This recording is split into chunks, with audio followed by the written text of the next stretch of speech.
Good morning everyone. Welcome to my channel from Ravi Excel Classes REC. My name is G.M. Kumari. देखिए I am teacher of English subject. ठीक है, आज हम लोग Bihar board के class 10 के poetry section chapter 3 के odd on solitude के बारे में पढ़ना चाहिए, जिसके राइटर है हमारे पास अलेक्जेंडर पोप। तो आज हम अलेक्जेंडर पोप के बारे में सबसे पहले हम पढ़ेंगे। उसके बाद आपके आने वाले नेक्स्ट वीडियो में, ठीक है, आपके पोएम जो है, आपका जो पोएम है उसके बारे में बहुत अच्छी तरीके से हम उसको लाइन बाय लाइन एक्सप्लेन करेंगे। तो आइए अलेक्जेंडर पोप के बारे में हम लोग विस्तार से पढ़ते हैं, उनके जानते हैं कि कैसे राइटर हैं, कैसे पोएट हैं, कहाँ के पोएट हैं अच्छे तरीके से। तो आइए आइए हम लोग अलेक्जेंडर पोप के बारे में विस्तार से पढ़ते हैं। देखिए अलेक्जेंडर पोप के बारे में क्या है यहाँ पे बताया, आपकी बुक में भी, इसके पास बुक हो वो बुक को लीजिए। ठीक है, बुक में क्या बोल रहा है, अलेक्जेंडर पोप बॉर्न इन, अब यहाँ पे जो लिखा हुआ है ये इनका जन्म है और इनका मृत्यु, यानी कि जन्म कब हुआ था अलेक्जेंडर पोप का 1868 में और निधन कब हुआ था 1744 में। बोलते हैं ही वॉज, यहाँ पे अलेक्जेंडर नाम लेके चलते हैं, यहाँ पे हम ही लगा सकते हैं ना। He was one of the greatest centurist of the early 18th century, 18th century के, ठीक है, बहुत महान, ठीक है, महत्व रखने वाले एक कवि। ये कब के 18th century 18वीं शताब्दी के ये प्रमुख कवि माने जाते हैं।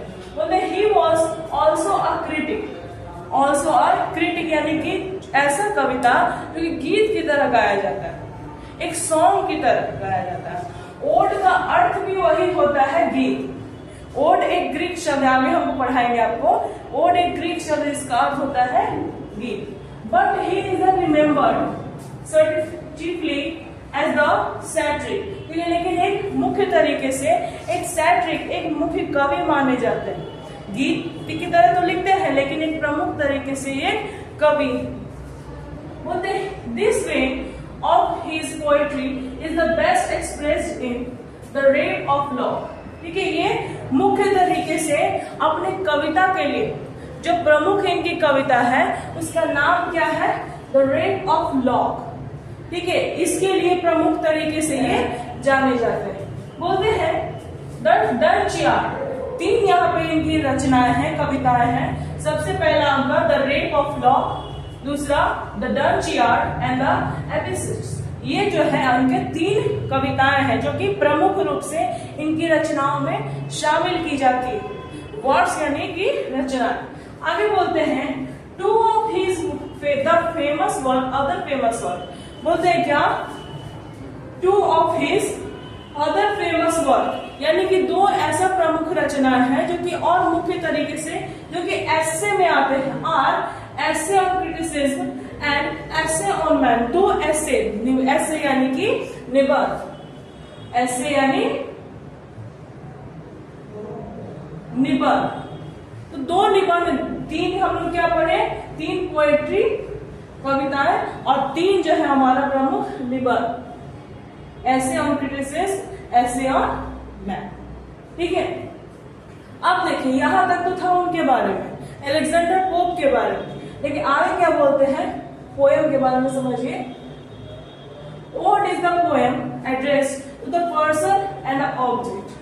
बोलते हैं क्या, ऑब्जेक्ट, ओड ऑन सॉलिट्यूड जो है किसी पर्सन के बारे में या फिर कोई ऑब्जेक्ट के बारे में यहाँ पे हमको बताया जाता है, जिसमें एक पर्सन को लेकर या ऑब्जेक्ट को लेकर अलेक्जेंडर पोप ने हमको यहाँ पे बताया है कि क्या जीवन का महत्व, उसके गीत बनाए उसको देखकर।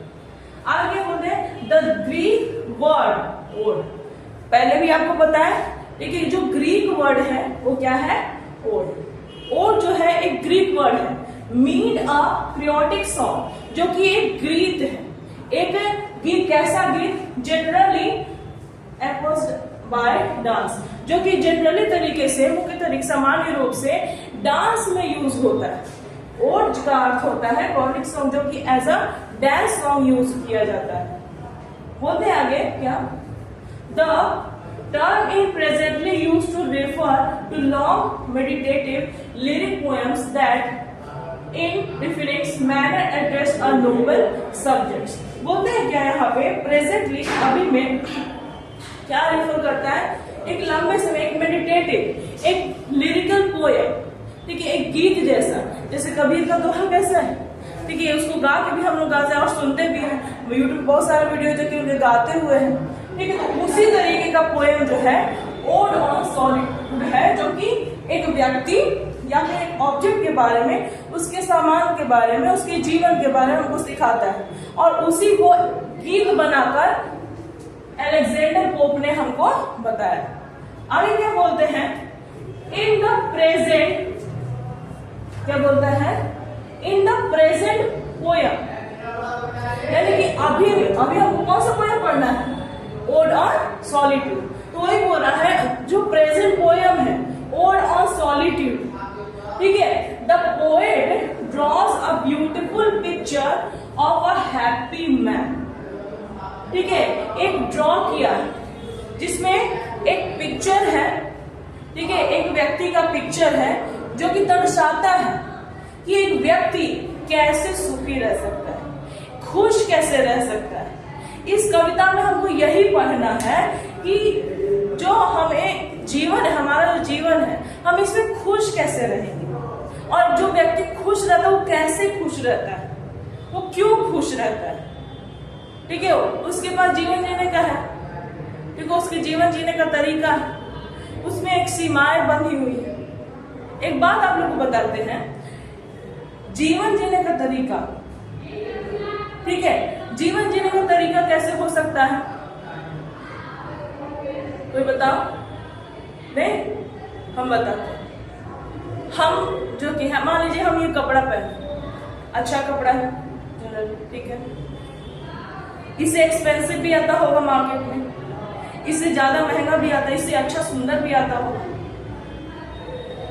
तो जब हम ये कपड़ा पहन के संतुष्ट हैं, तो क्यों हम उतना महंगा, यही कपड़ा, ऐसा ही कपड़ा हम 2 लाख में भी ले सकते हैं, क्वालिटी अलग होगा, लेकिन मेरे पास इतना ही है, मेरी क्षमताएं जो है इतनी ही, तो क्यों ना हम इसी में संतुष्ट रहें, क्यों ना हम इसी में खुश रहें, है कि नहीं।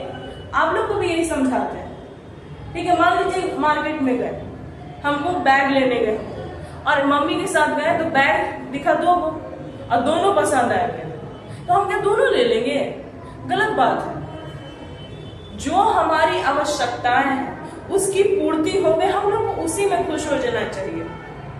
किसी पास क्या है नहीं उसे मतलब नहीं रखना है, आई बात समझ में। तो आज के लिए इतना ही, ठीक है। नेक्स्ट वीडियो में जल्द ही आएगा आपके लिए जो पोयम है ओड ऑन सॉलिट्यूड, आपका बहुत अच्छे से लाइन बाय लाइन आपको एक्सप्लेन करके आपको दिया जाएगा। अगर किसी को लाइव क्लास करना है या आप लोग को लाइव क्लास करना हो उसका, तो आप लोग कमेंट सेक्शन में जरूर बताइएगा, ठीक है। और जो बच्चे हमारे आसपास के हैं, रवि एक्सेल क्लासेस को जानते हैं और यहाँ के खुद पढ़ सकते हैं, हम उनको पढ़ाएंगे, ठीक है। और भी अदर टीचर्स हैं, उसके सारे 10th क्लास के फुल सब्जेक्ट्स आके यहाँ पे पढ़ सकते हैं। Thank you.